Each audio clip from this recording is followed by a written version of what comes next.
All right, next, our nutrient spotlight for today. We're going to talk about acetyl-L-carnitine. And this is again from Wellness Resources. This is acetyl-L-carnitine aids metabolism, detoxification, and brain health. So let's talk about exactly what acetyl-L-carnitine is. Now, there's been a lot of research so far on it, and they've known that it's great for brain health. It's great for nerve health. Those were the biggest things that acetyl-L-carnitine really does. Okay, but now we're seeing that its benefits extend well beyond that into metabolism, mitochondria, blood sugar, and even cardiovascular health. So let's talk about it. So let's first talk about exactly what acetyl-L-carnitine is and/or carnitine. So carnitine is a water-soluble vitamin-like amino acid, and it's typically found in meat and dairy.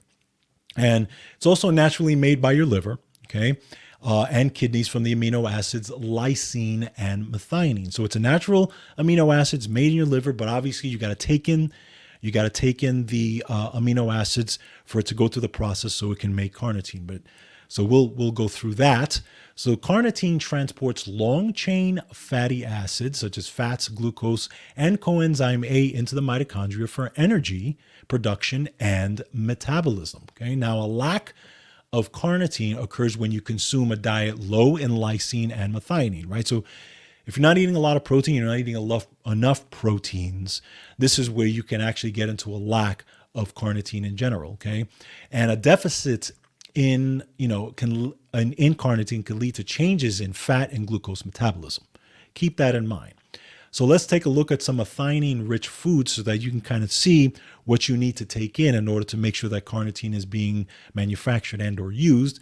So methionine-rich foods include turkey, beef, fish, pork, milk, cheese, nuts, beans, tofu, quinoa, and foods rich in lysine include lean beef, chicken, pork, fish, shellfish, cheese, milk, beans, lentils, and peas.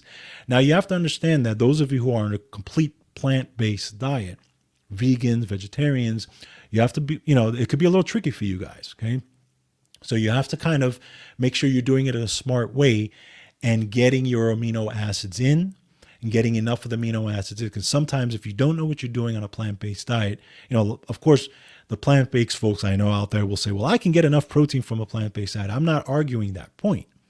But you want to get the highest quality protein because unfortunately, the fact of the matter is that the most usable proteins by the human body is the animal-based proteins. Now, you can argue whether the animal-based proteins are good for you or not in terms of saturated fat and all that type of stuff. Of course, there's arguments on both sides, and they both have valid points.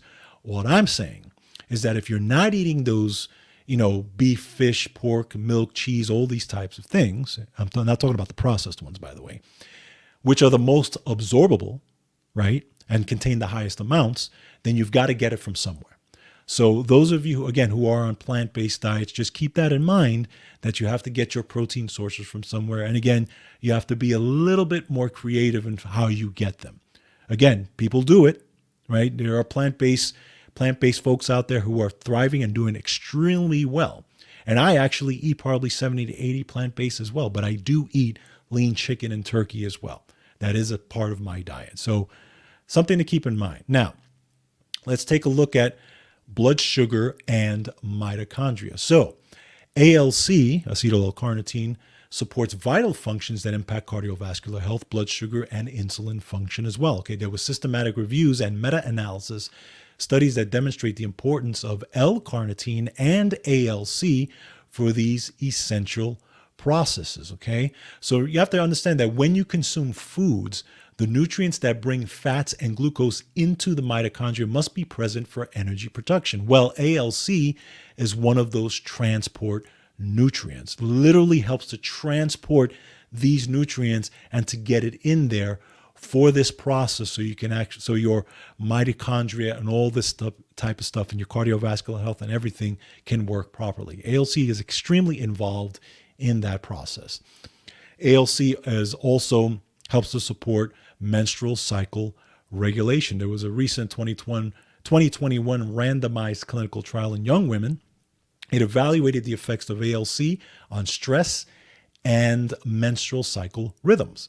Women who were given 1,500 milligrams of ALC twice daily experienced better hormone levels and menstrual cycle regularity.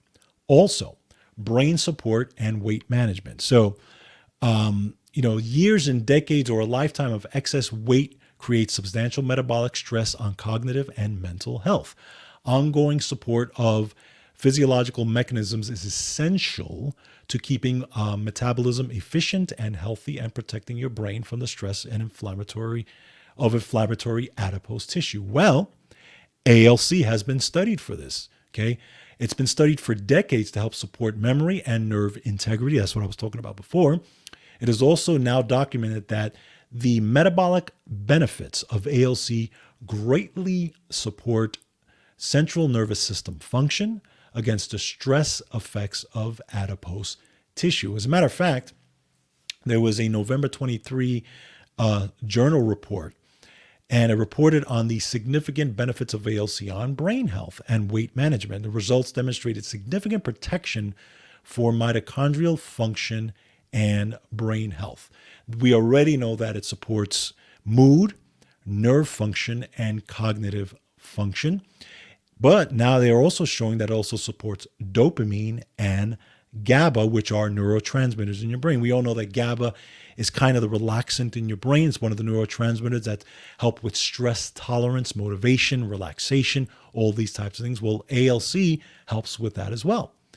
ALC also helps with liver detoxification and healthy liver function, helps with detoxification of heavy metals, xenobiotics, toxic byproducts that are released from gut microbiome imbalances. Again, what we were talking about, right? The pop chemicals. ALC can help with that as well. And there was a 2023 animal study that demonstrated that ALC was protective in the liver from underlying gut stress caused by food preservatives and all different types of free radicals and cytokines that were in food. Great, great stuff here.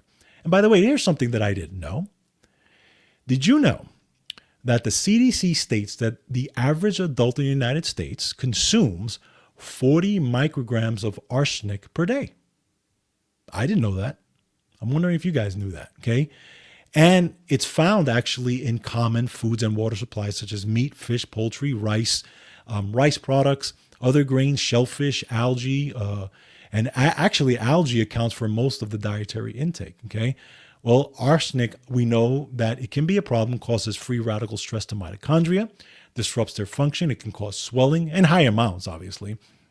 It can also trigger problems with mitochondria and surrounding, blood sugar dysregulation and increased blood pressure, okay? But we have found that acetyl-L-carnitine can actually help with the detoxification of arsenic and all these types of things, especially dealing with liver function. So great, good stuff, right? It helps to protect the liver enzymes ALT and AST. And another aspect of it is metabolic health in terms of heart and blood vessel function. So a small clinical trial showed that the use of 500 milligrams of ALC and 200 milligrams of alpha lipoic acid twice per day improved blood vessel relaxation, blood oxygenation, and vascular function. Great stuff. So what do I talk about all the time, right? I talk about nitric oxide, endothelial nitric oxide. Very, very important for blood vessel dilation. Well, now we know that ALC also helps with this. So again, it's intimately woven in blood vessel relaxation and oxygenation. So again, as we always talk about on this show, right? I talk about the health toolbox. I talk about taking all these nutrients that we talk about, and you can add them to your toolbox, right? So if you think about a carpenter, they have a toolbox with all the tools in it. They don't need the tools all the time, but sometimes they need it for certain things. Well, now we can use ALC as a member of that toolbox if we need extra, or if we need, to boost up on stuff, or we need support with certain things. So acetyl-L-carnitine is great for this. Again, if you want to take a look at it, Wellness Resources offers ALC as a standalone product. It's acetyl-L-carnitine with 500 milligrams per capsule, and also in Stress Helper with 250 milligrams per capsule. So great things. You can take a look at it. Of course, again, the wellness resources products that we use on this show and we talk about on this show, they contain good amounts of ALC and they contain high quality ALC. That's the key here. So acetyl-L-carnitine, very, very good stuff. Something to take a look at and something you should, again, obviously, think about in terms of your overall health status and health toolbox.